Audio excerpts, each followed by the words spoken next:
ఇప్పుడు మీరు ఈ వీడియో చూశారు కదా!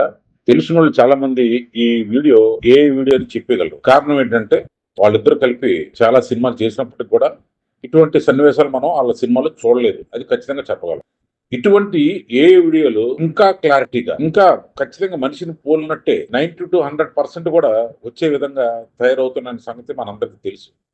అయితే మనం గమనించాల్సిన విషయం ఏంటంటే, ఈ విషయంలో కొందరు నేరగాళ్ళు మరికొంత ముందడుగేసి, మనకి వీడియో కాల్ ద్వారా మన ఇంట్లో మనిషే మాట్లాడుతున్నట్టు క్రియేట్ చేసి, మన దగ్గర డబ్బులు కొల్లగొట్టే ప్రయత్నం జరుగుతున్నదన్నది ఈ మధ్య వచ్చిన లేటెస్ట్ క్రైమ్ న్యూస్. కనుక మనందరూ ఖచ్చితంగా జాగ్రత్తగా ఉండాలి.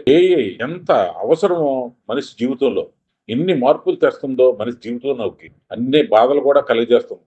మనం ఎట్టి పరిస్థితిలోనే ఒక వీడియో కాల్ వచ్చింది కదా, మన ఇంట్లో మనిషి మాట్లాడదు కదా అని మనం వెంటనే ఆ మనిషి చెప్పిన పనులు చేయడం కానీ, ఆ మనిషి పంపించమన్న డబ్బులు పంపించడం కానీ చేస్తే మనం పప్పులో కాలేసినట్టే. వద్దు, ఇమ్మీడియట్లీ ఆ వీడియోని కట్ చేసి వీలైతే మళ్ళీ మీరు ఫోన్ చేయండి. మీ సెల్ నుంచి అవతల వ్యక్తికి, మీ ఇంట్లో మనిషికి ఫోన్ చేస్తే అప్పుడు మీకు క్లారిటీగా తెలుస్తుంది.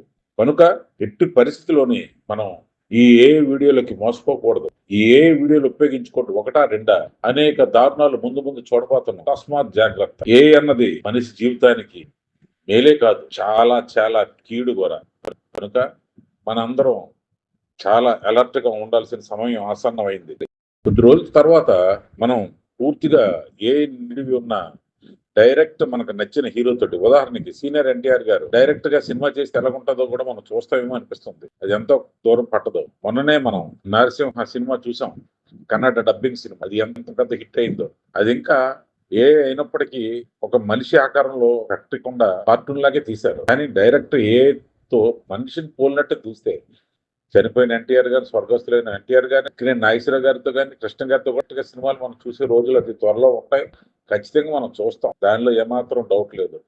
అలాగే మన చనిపోయిన నాయకులను కూడా మనకు చూపిస్తారు. కానీ మనం ఇవన్నీ చూసి ఆనందించాలి తప్ప వల్ల జరిగే మోసాలకు మాత్రం మనం బలి కాకూడదు. కనుక చాలా జాగ్రత్తగా ఉండాల్సిన అవసరం ఎంతైనా ఉంది. ఈ మధ్య నా మిత్రుడికి ఒక మెసేజ్ వచ్చింది, మీరు ఈ చలానా యాప్ డౌన్లోడ్ చేసుకోండి అని. ఆయన చాలా తెలివైనడు అయినప్పటికీ కూడా ఎందుకో వచ్చింది కదా మెసేజ్ అని ఈ చలన యాప్ డౌన్లోడ్ చేశాడు. వెంటనే అతని ఫోన్ హ్యాక్ అయిపోయింది.